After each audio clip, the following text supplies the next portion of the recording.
2025 अप्रैल attempt का question है। इस टाइप के क्वेश्चन रिसेंट ईयर्स में जेई मेंस में काफी आ रहे हैं। यदि आपको कुछ प्रॉपर्टीज पता है तो आप इस टाइप के क्वेश्चन आराम से सॉल्व कर सकते हो।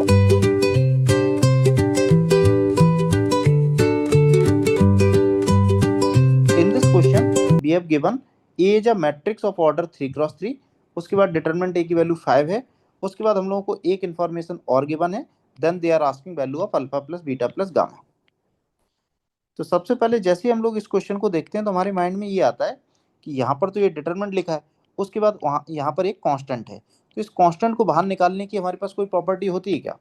तो एक प्रॉपर्टी होती है डिटरमिनेंट ऑफ के ए। डिटरमिनेंट ऑफ के जो होता है दैट इज के की पावर एन डिटरमिनेंट ऑफ ए। इसका मतलब ये होता है कि यदि बाहर डिटरमिनेंट का साइन है, उसके अंदर कोई कांस्टेंट लिखा हुआ है, तो इस कांस्टेंट को हम लोग बाहर निकाल सकते हैं, बट वो के की पावर एन आएगा। एन क्या है? Order of matrix. तो देखो ये डिटरमिनेंट है, उसके बाद हमारे पास एक कांस्टेंट है, तो इस टू को हम लोग बाहर निकालेंगे, बट टू की पावर एन बाहर आएगा। एन क्या है? Order of matrix, that is 3। तो ये बन जाएगा हमारा 2 की पावर 3 डिटरमिनेंट ऑफ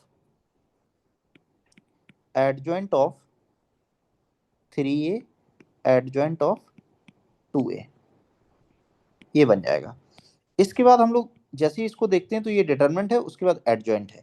तो डिटरमिनेंट ऑफ एडजॉइंट की कोई प्रॉपर्टी होती है, तो यहाँ पर भी हमारे पास एक इंपॉर्टेंट प्रॉपर्टी होती है, that is determinant of adjoint of A होता है डिटरमिनेंट ए की पावर n-1। यदि हम लोग दो बार एडजॉइंट लेते हैं, मतलब एडजॉइंट ऑफ ए ये लेंगे, इसका डिटरमिनेंट लेंगे तो ये हो जाएगा डिटरमिनेंट ए की पावर n-1 का होल स्क्वायर। 3 टाइम्स लेंगे तो n-1 का क्यूब। तो ये बन गया हमारे पास।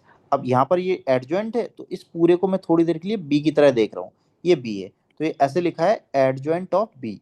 एडजॉइंट ऑफ बी का डिटरमिनेंट ये क्या होगा? डिटरमिनेंट ऑफ बी की पावर n-1, n है 3, तो ये डिटरमिनेंट बी की पावर 2 हो जाएगा। तो नेक्स्ट स्टेप में ये बन जाएगा 2 की पावर 3 मतलब 8 एज इट इज, या 2 की पावर 3 रखते हैं। डिटरमिनेंट ऑफ, ये एडजॉइंट था और ये पूरी क्वांटिटी बी थी, तो डिटरमिनेंट ऑफ बी की पावर n-1 मतलब 3-1। तो बी की जगह पर है हमारे पास 3a adjoint of 2a, this is B whole power में n-1 मतलब 3-1, ये बन गया। उसके बाद ये लिखा है डिटरमिनेंट, उसके बाद फिर से कांस्टेंट नंबर है, तो इस कांस्टेंट नंबर को हम लोग फिर से बाहर निकाल सकते हैं इस प्रॉपर्टी के अकॉर्डिंग। तो क्या आएगा बाहर? k की पावर n मतलब 3 की पावर n बाहर आएगा। n है ऑर्डर ऑफ मैट्रिक्स। तो नेक्स्ट स्टेप में ये बन जाएगा 2 की पावर 3, हम लोग यहाँ पर एक ब्रैकेट लगा देते हैं, ब्रैकेट, ये ब्रैकेट ऐसे लगा दिया मैंने, इससे कंफ्यूजन नहीं होगा। अब हम लोग इस 3 को बाहर निकालेंगे तो 3 की पावर कितना आएगा? n, n मतलब 3, तो आ जाएगा 3 की पावर 3 डिटरमिनेंट ऑफ, अंदर बचेगा हमारे पास a into adjoint of 2a का डिटरमिनेंट एंड होल पावर है हमारे पास 3-1 दैट इज 2। ये क्या हुआ? इस 3 को हम लोगों ने इस डिटरमिनेंट के बाहर निकाला, तो 3 की पावर n बाहर आया, n मतलब 3 ऑर्डर ऑफ मैट्रिक्स, ये बन गया हमारे पास।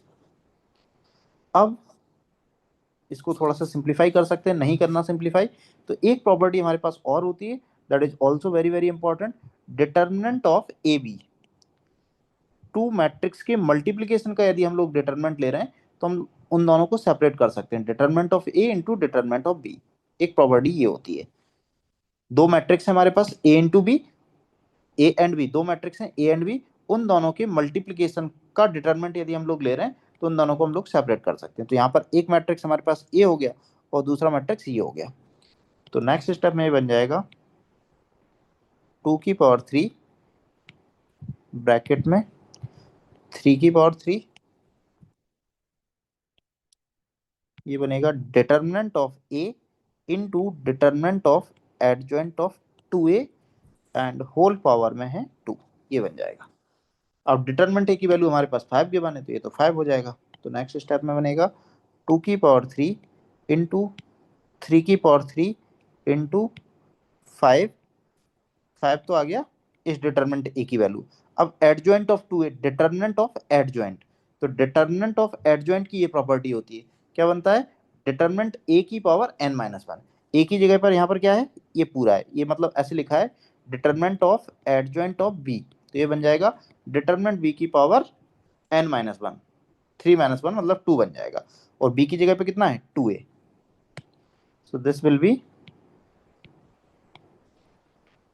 Determinant of 2a power n minus one मतलब 3 - 1, एंड ये 2 एज इट इज रहेगा, ये वाला 2 एज इट इज रहेगा, रखते हैं 2 की पावर 3, 3 की पावर 3 इंटू 5, उसके बाद हम लोग एक ब्रैकेट और लगा दे रहे हैं यहाँ पर, ये ब्रैकेट लगाया, तो डिटर्मिनेंट ऑफ 2a, ये वाली प्रॉपर्टी लगेगी, डिटर्मिनेंट ऑफ 2a, 2 को हम लोग बाहर निकालेंगे, 2 की power n determinant of a, so this would be 2 की पावर n, n है हमारे पास 3, 2 की पावर 3 डिटर्मिनेंट ऑफ a, ये 3 - 1 एज इट इज रहेगा, एंड देन होल स्क्वायर। अब हम लोग डिटर्मिनेंट a की वैल्यू 5 पुट कर देते हैं और हमारा आंसर आ जाएगा यहाँ से, सो दिस विल बी 2 की पावर 3 इंटू 3 की पावर 3 इंटू 5, ब्लैक वाले ब्रैकेट के अंदर रहेगा 2 की पावर 3 इंटू डिटर्मिनेंट ए था हमारे पास 5, 5 whole power 2 and then whole square, ये बनेगा। इसके बाद होल स्क्वायर को हम लोग ओपन कर लेंगे, सो नेक्स्ट स्टेप में ये हो जाएगा हमारा 2 की पावर 3, देखो जैसे हम लोग पहले इनसाइड वाले को ओपन कर लेते हैं, दिस वुड बी 3 की पावर 3 इंटू 5 इंटू 2 क्यूब का होल स्क्वायर, तो 2 की पावर 6, ये बन जाएगा 2 की पावर 6 एंड 5 का स्क्वायर और होल स्क्वायर, इफेक्टिवली आ जाएगा हमारे पास, ये होल स्क्वायर है तो ये 2 की पावर 6, तो यहाँ से आएगा 2 की पावर 12 एंड 2 की पावर 3, तो ऐड करेंगे तो 2 की पावर हो जाएगा 15 इंटू 3 की पावर को देखते हैं, ये है 3 की पावर 3 उसका होल स्क्वायर, तो 3 की पावर 6 हो जाएगा, देन 5 को देखते हैं, 5 की पावर 1, 5 की पावर 2, 5 की पावर 3 और उसका स्क्वायर, तो 5 की पावर 6, अल्फा की वैल्यू 15 हो जाएगी, बीटा की 6 हो जाएगी और गामा की भी 6 हो जाएगी, तो alpha plus beta plus gamma हो जाएगा हमारा 12 + 15 दैट इज 27, तो सी करेक्ट हो जाएगा।